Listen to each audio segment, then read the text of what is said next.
your marriage or your business. And in fact, your marriage should be priority over your business. We all want that, right? And we all agree to it.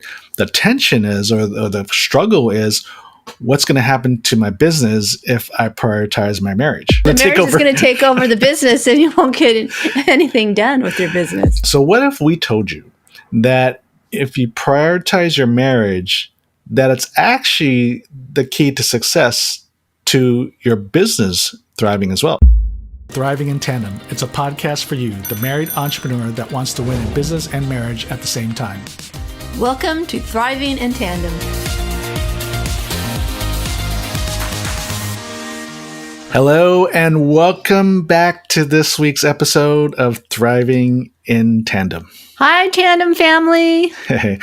Hey, today we got a great episode for you. We're going to talk about your marriage or your business. And in fact, your marriage should be priority over your business. Now, I think we all want that, right? And we all agree to it. The tension is, or the struggle is, what's going to happen to my business if I prioritize my marriage, right? Yeah, it's going to take over your life. What's going to take over? The marriage is going to take over the business and you won't get anything done with your business. Yeah. So what if we told you that if you prioritize your marriage, that it's actually the key to success to your business thriving as well? So you'll have a thriving marriage and a thriving business. What do you think, honey? I love it. Who doesn't want that? So, like I said, the tension is always about, how much time do you focus in these areas? Yeah, we know that the relationship is most important, but, if we don't focus on the business enough, that, we're going to struggle. If the business struggles, then we're going to struggle financially, right? So we got to make sure we're putting enough time in the business. And what happens is, because we really haven't defined how much time it really takes to be successful, is we just keep putting more time into the business. Therefore, then the marriage, the family takes a back seat. Well, the more time we put in, the more productive we are, right? Yeah. And the more successful we are in our business. And, part of it... Which I think is a myth. Right. And part of it, as a man growing up, we're taught to be the provider, right? And we're taught to, really take care of our family and make the money and all that. And so that's kind of how we're raised, and that's kind of how we think. So we kind of put it on our shoulders, right, to make sure we're going to do everything we can to provide, which means put in as much time as necessary into the business. But I think we need to take a step back a little bit and ask ourselves this question, both whether you're the husband or the wife, why did you marry me? And yeah, why did you marry me? No, I asked you the question. Why did you marry me? Oh, don't answer the question with a question. Don't turn it around. This is see how she is. No, you don't turn it around. I asked you the question. Why did you marry me? Handsome, honey. Thank you, honey. Were you thinking? No, seriously. Are you looking for compliments? No, I'm not looking for compliments. I've been married to you long enough. I don't need to fish. I think one of the many reasons was you had such a big heart and you were honest. You're a man of character. All right.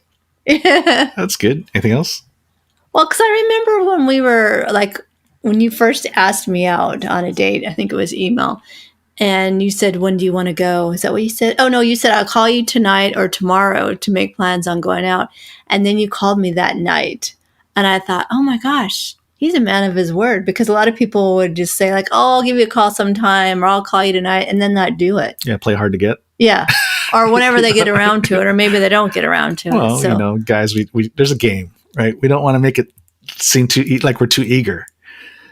Otherwise, we're not as attractive. I think it's how it goes. But I couldn't wait. So I called you. So were you thinking as long as he makes a ton of money, then I'll be happy with it? Money wasn't the top of my list. I wanted somebody that was dependable, reliable, and was honest, was more important to me than money. Well, that's good. That's interesting that there's a sociologist, Christine Whelan, at University of Pittsburgh, and she did some research, and she kind of published some research on the top 10 reasons women or wives or women are looking for in a husband. What are the top 10 reasons women are looking for in a husband? And the top 3 were love, that there's obviously some mutual attraction and love. Number 2 was character, as you suggested. And then number 3 was emotional stability and maturity. Yeah, because I think that right there, especially 3, well, all of them, that's priceless. You cannot put a price tag on that because you can make all the money in the world, but if you're not honest, you don't have character, and you don't love your spouse, it's pretty challenging. Yeah. And did you know, and number 10, did you know finances was down number 10? Were you surprised, Really? surprised at that? Yeah, finances is down number 10. So actually, I think we think that we have to woo our women with money when in fact that's on the bottom of the list. Yeah, I'm kind of surprised with that. Because, well, one, if like especially the top 2, character and emotional maturity and stability, when you have those 2, those people tend to make a lot of money. Well, I was thinking it'd be more like in the middle, like number 5. But yeah, but no, you're right. You're right we're about down to that. number 10. Yeah. And so we think like, we have to strive to make it look like we're going to make a lot of money, we take care of you and all that, which is important, but it's not in the top 10 or it's not in the top 9. And then did you know with men, what do men look for in a wife? The top 3 are the same. It's love, mutual attraction, and then character, and then emotional stability and maturity. Oh, really? You didn't marry me for my money? No, I didn't. I did not any. For my beauty? Beauty, yes. Money, no. But so it's interesting that women and men are attracted to the exact same things. Yeah, who would have thought that? Because, we always hear we want different things. We communicate differently. And well, like we think that women want money, want the financial security, which, I mean, they do. I mean, it's on the list, top 10, but it's not the top, right? And in men, we do like physical attraction. And that is in a top 10. I think it was number 5 or 6 or something like that. But that wasn't the top 3. But the top 3 were the same thing as what men and women want in each other are actually the same thing. Yet we kind of come from a culture and society where we place either looks or money at the top. right. When in reality, it's not. And so we are, and that might be where the disconnect or some of the conflict comes into play in our relationships. As men, we think we got to make it sure we're achieving and we're making money, and we kill ourselves trying to do so. When in fact, if we just really focus on our relationship first, right? I mean, that's number 1 was love and mutual attraction. And the love is not just a physical attraction. It is more the intimate connection, right? As husband and wife. And if we invest into that properly, then the money part takes care of itself. Yeah, I totally agree with that. So we don't have to strive. And if they're feeling like, if we feel women are loved, and I think the other one was character. Mm-hmm. Character and emotional stability and then maturity. I was going to say, then that all 3 of those play into, then we're okay with the money. You know what I mean? Because if you have those 3 qualities, you're going to be successful right there, like you were saying earlier. Yeah, and if you think like, if we really want to dig on number 3, that emotional stability and maturity, I didn't think we were going to go down this road, actually. I mean, I had a statistic, but I didn't think we were going to dig into this. But as I'm thinking about this, if we kind of dig into number 3, emotional stability and maturity, what do women want from men? Like, they want to know their feelings, right? Mm-hmm. That's been one of our, obviously, conflicts, right? Me sharing my feelings. And in general, men have a hard time, and I'm one of them, that have a hard time sharing their feelings. Yeah, we want to feel connected to you. And we want to feel loved, and we're like the only one in your life. And is important. I guess when I'm sharing my emotion, my feelings, then you do feel more connected and loved. Right. Right. So that actually takes care of, the top 1 and 3. Mm-hmm. And so yet we spend too much time in achieving and not enough time connecting. And that's what starts to create conflict and starts to weigh on our marriage. And so if you think about it, it doesn't take a lot of time to do 1, 2, and 3. Well, I think people, I'm guessing in their mind when they think they're working 40 hours a week or more for their business that they have to put that same amount of money into the or time Time. into the relationship in order for it to be successful. Yeah, exactly. So I think that goes Like down there's a to, perfect balance, but 50-50 or whatever that number is. yeah, there's that part, right? That's the second part to this is we know and we want to prioritize our family. Now that I'm sharing these statistics, that men and women, husbands and wives, actually want the same thing from each other. But there's that, speaking as the men or really the achiever, right? Because some of the business owners are the wives, and then some are the husbands, and then some of them they work together, and so that's that. There's still kind of that leaning towards really focusing on the business and putting as much time in as necessary. And then you're right, honey. We think that in order to really focus on prioritizing marriage, we feel prioritizing marriage means we need to put 40 hours a Full-time. week, full-time work into it, right? 40 hours a week, which, I mean, actually, which if you think about it, you do spend at least majority of time off of work. Even if you're working 10-hour days, or even 11-hour days, which is a lot, and 10-hour days is a lot, you're still spending majority of time off work, which means technically you probably could invest a lot, 40 hours a week into your marriage. I mean, we're spending 8 hours a night sleeping together. Right, but that's different than connecting with them. I know. I'll just have to throw that out there. But yeah, we think we have to spend as much time in the marriage as we do in the business. And I think that's, when we talk about work-life balance, that's kind of the assumption or what comes up is people think that's impossible. We can't do that because we're thinking we got to spend a lot of time in the marriage to make it successful. So it's not so much about time. Yes, we need to spend time, but it's quality.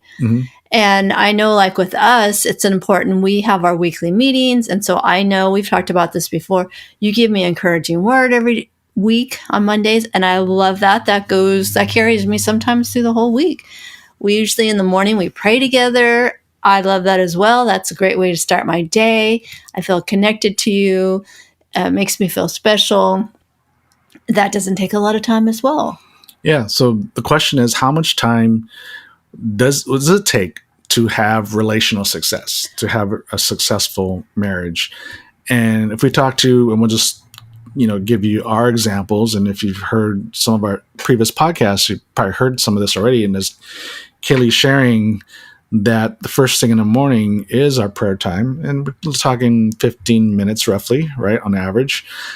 And then we have our weekly meetings on Monday afternoons, which is an hour and a half, right? So if we take it just there, like if that's all we did, now we do more, but if that's all we did, say for a month stretch, like we had a busy season and, business is busy and maybe there's other extracurricular activities going on, we're traveling and all that, and we're not really, we can be traveling together even for work, but we're not necessarily really connecting. But if we're busy, and even if we're separated over periods of time, but if we were still doing the daily prayer time, saying encouraging words, and then the weekly meetings, so 15 minutes, let's see, for an hour, so roughly 2 hours, roughly three and a half hours in a week is basically what we're talking about for what we just talked about, our prayer time and our weekly meetings.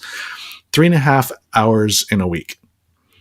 Now, how much can that sustain you beyond just maybe of us having a date night or going on a weekend or whatever? If we went a month, that's all we did. That was our only connection time. I think that would sustain me because I would know what the expectations are, because in our weekly meetings, we talk about our week, our calendar, our schedule, what's coming up, is it going to be crazy, when we're going to have a date night? So then I would know what to expect. And usually if it's been really busy, we will plan something intentionally about when things slow down a little bit so we can reconnect. Yeah. And so it's a good point because it's not like the scenario I'm posing now. This is, I'm sure you're thinking the same thing, right? We'll go through these busy stretches. And so, but that weekly meeting is so essential for us to talk about that and to lay out expectations. I think if we're just busy indefinitely, I think that's what will weigh on you. Like right? if you catch me off guard, like I don't know you're going to be busy for a whole month and not have time to connect with me, then I'd be like, oh my gosh, what have you forgotten about me? It's Yeah, I mean, if it just time goes on and on but and if you on, tell right? me ahead of time, then you set the expectation and then I'm okay with it. Yeah, and then we can plan for, okay, here's the busy stretch, but then, January 15th or let's say February 14th, Valentine's Day, make sure we go out for dinner or whatever. But we can look at the calendar and kind of start to plan about, okay, this is when we anticipate things will slow down, and then we will plan something on the calendar, right?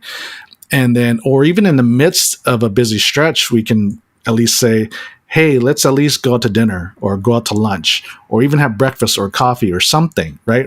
We can always plan in something regardless of how busy. I mean, unless we're physically not together, right? We can always put something in, even a small moment. Yeah, we can go on a walk together. Yeah, exactly. Take the dog for a walk. And yeah. So there's things we can do. So those connection times, those intentional connection times are great for filling up our souls in the moment, but it also, that intentional time of just discussing and communicating helps set up proper expectations. And then we can then plan into when we make sure we put more time into our relationship, right? Well, and I would want to say too, with our meetings, it's not just business. We talk about personal stuff as well too. So yeah. And so that's a, perfect example. Okay. 3.5 hours a month or a week, 3.5 hours a week, right? 3.5 hours a week. Hour and a half a week.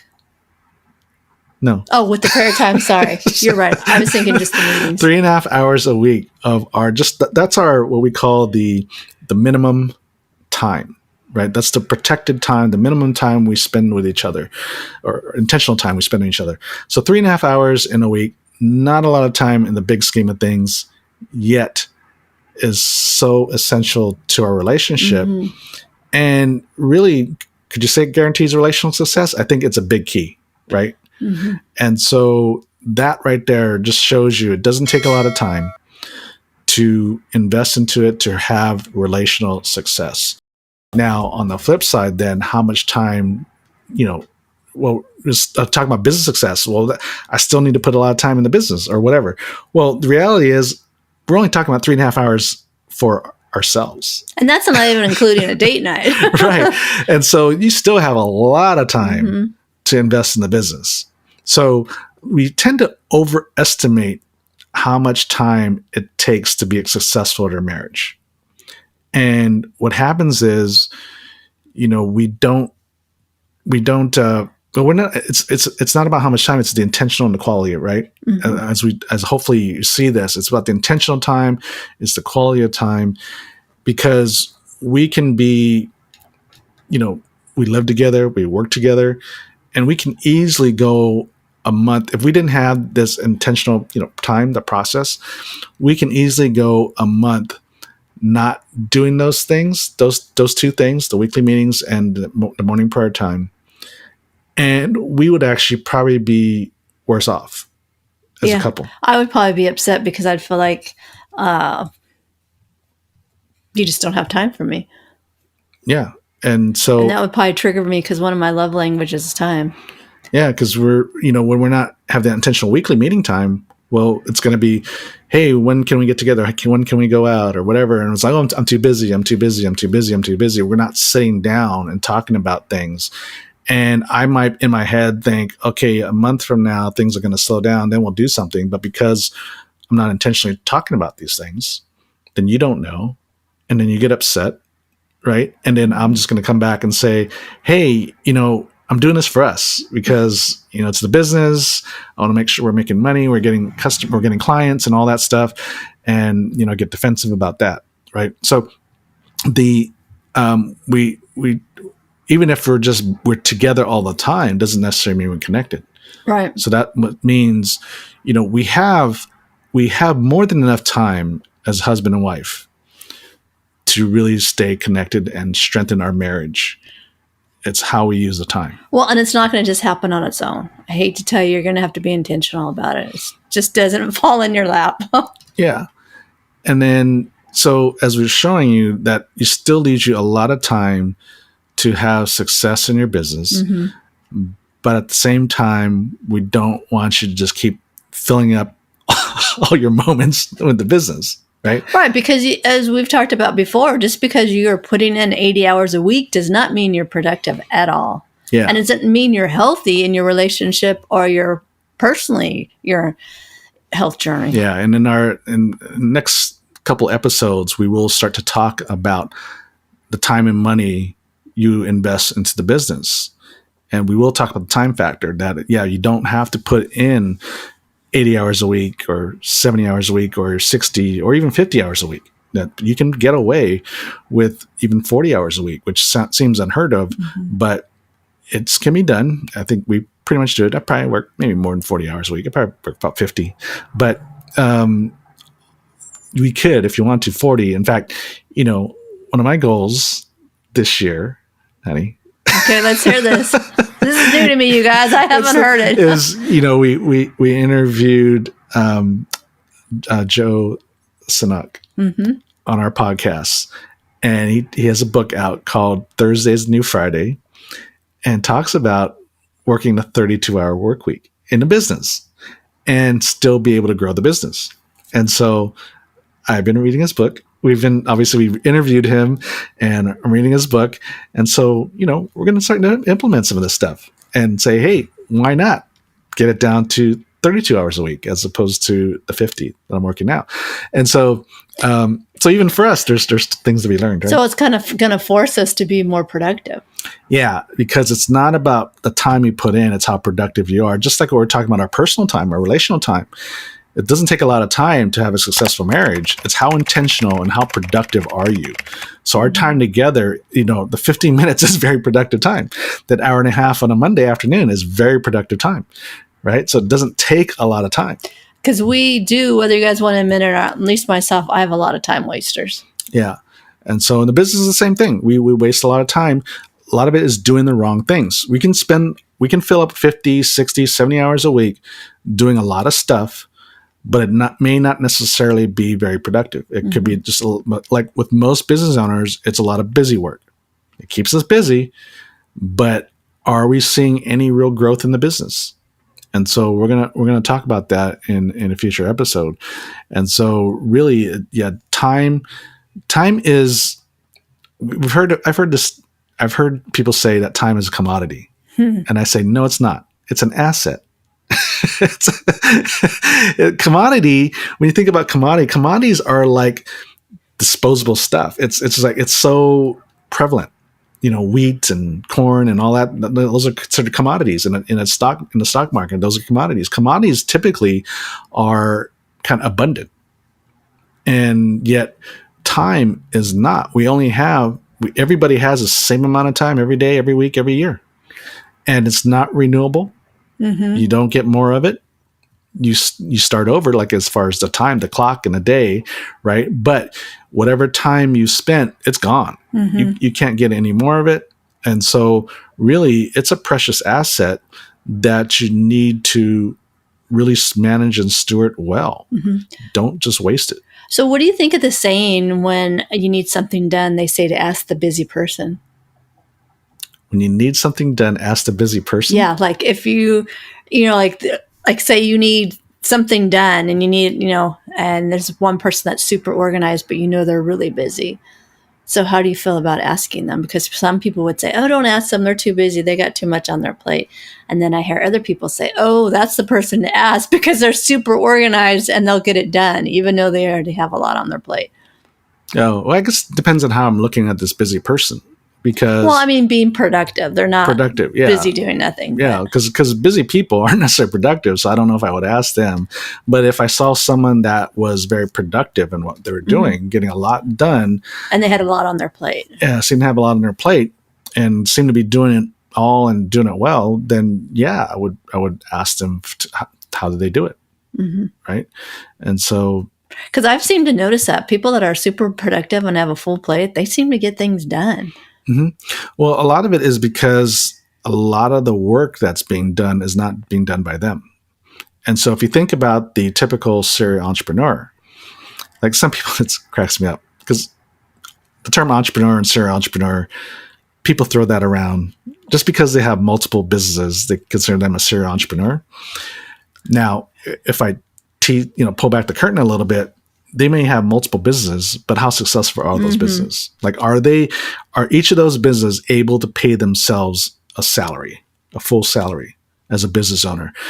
And the ones I've seen, not all of them, but a lot of the ones I've seen, when people are talking, they're serial entrepreneurs, they got multiple businesses, each one of them cannot stand on their own. They cannot support a CEO or president. What they're doing is they have the multiple ventures going on, and all the income combined is paying them a nice little salary, right? But when I look at the true serial entrepreneur, like whether you call it Elon Musk or, there's all these other serial entrepreneurs, what they've done is they build a business. And good entrepreneurs are wise at this. They know they're good starters, but they're not good finishers. So a good serial entrepreneur builds a business, puts a team around them to be able to carry it forward to finish. That has different skills and abilities. More of a manager, operator, CEO, instead of just because like a lot of serial entrepreneurs are just pure visionaries. But they are good at assembling teams. They know talent, and they can put talent together to put them in that business for it to run without them. Then it frees them up to go start another venture, right? And they do the same thing. Is they build something, they have a vision, they build something, put the right team together, that team carries the vision forward. And that's a true serial entrepreneur, because now they're taking a step back. They're still getting income because they still have their ownership. They still have ownership into the business, but other people are running it and growing it, right? And then as they start and build another one and take another. So those are true serial entrepreneurs. They're actually building real businesses that are sustainable, that other people can run and grow with it, and they can take a step back. They still have a piece of equity, so there's still income from that as they start another one.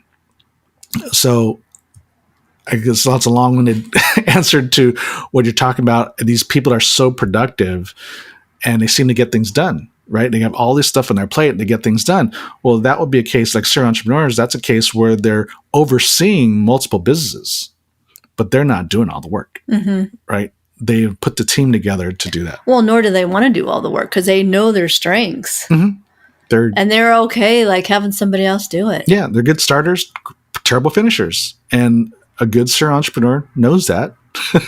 And so therefore knows they have to look out for talent. Yeah, and surround themselves with them. Yeah.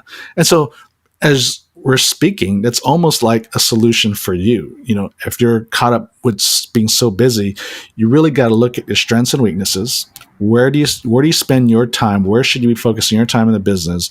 And then start to build your team around you to be able to cover the gap, basically. And that will then allow your business to really move forward in a productive way without you having to put 80 hours a week in, right? I mean, just doing things you're not good at. Yeah. Just wearing too many hats that most of those hats you shouldn't be wearing, because you're probably more of a detriment than you are, adding to the business. You're probably more of a detriment. So, yeah, that is marriage over business, honey. Kind of how we got there. We're so focused on the business, and we're so afraid of prioritizing marriage because, well, one, we haven't really defined or estimated or really discovered how much time does it really take or not to be successful in our relationship. Yeah, and you're going to have to sit down. It's going to be different for each family and couple. You have to sit down and talk about these things. What's important? What does that look like to you guys? Yeah. Because you might be totally surprised. Yeah. It might not look anything like you think it is. Yeah. Just ask each other, ask your spouse, ask each other, what do you want from me? What can I do to make this relationship stronger? And then really break it down. Like, okay, how much time does it really take? What kind? Don't ask how much time. I think it's what do I need to do, and then start to basically create these like we do. What's the minimum thing we can do on a daily and weekly basis that will keep us strong together, regardless of how busy things can get. But then make sure, obviously, you got to build the other things in. And then check in with your spouse during the week. You can always ask them how they're doing. How was their day? Yeah, there's a lot of little things we can do, right? Because we're around each other a lot, and we're so connected now, even electronically, that we can kind of, check in, right? So what do you think, honey? How's this episode for you? This is good. All right. So next week, we're going to talk about wealth. Ooh. So you definitely want to listen to this because, and I'm really looking forward to, because I've been talking a lot about this with some young entrepreneurs. I've spoke at in some colleges lately, talking to students and talking about wealth building. I think we have a lot of people have a misunderstanding of what it takes to build wealth.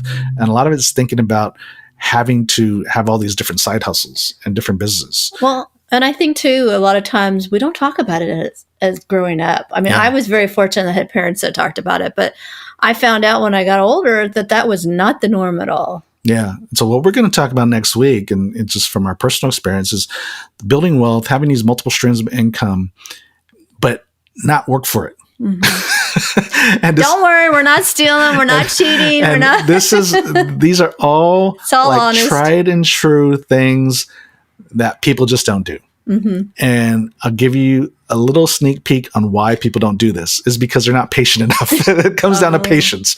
It comes down to patience. That's it takes true. patience to do what we did and what a lot of multimillionaires and billionaires done. It's through patience. A big thing, a big key is patience. And that's what it's going to take. So anyways, that's a little teaser for next week, but hope you really enjoyed this episode and really encourage you to share this episode with another married entrepreneur that needs to hear this, because I think we can all sharpen our relationship, our relationship, right, honey? I totally agree. And so don't forget to leave a review for us, please. And again, share it. And until next week, tune in next week as we talk about wealth building. Whoa. All right. God bless everyone. Thank you for listening to the Thriving in Tandem podcast. Please visit our website, marriedentrepreneur.co, for a variety of free resources to help your marriage and business succeed. And feel free to leave us a review and share this episode with another married entrepreneur. That would mean so much to us. See you next week.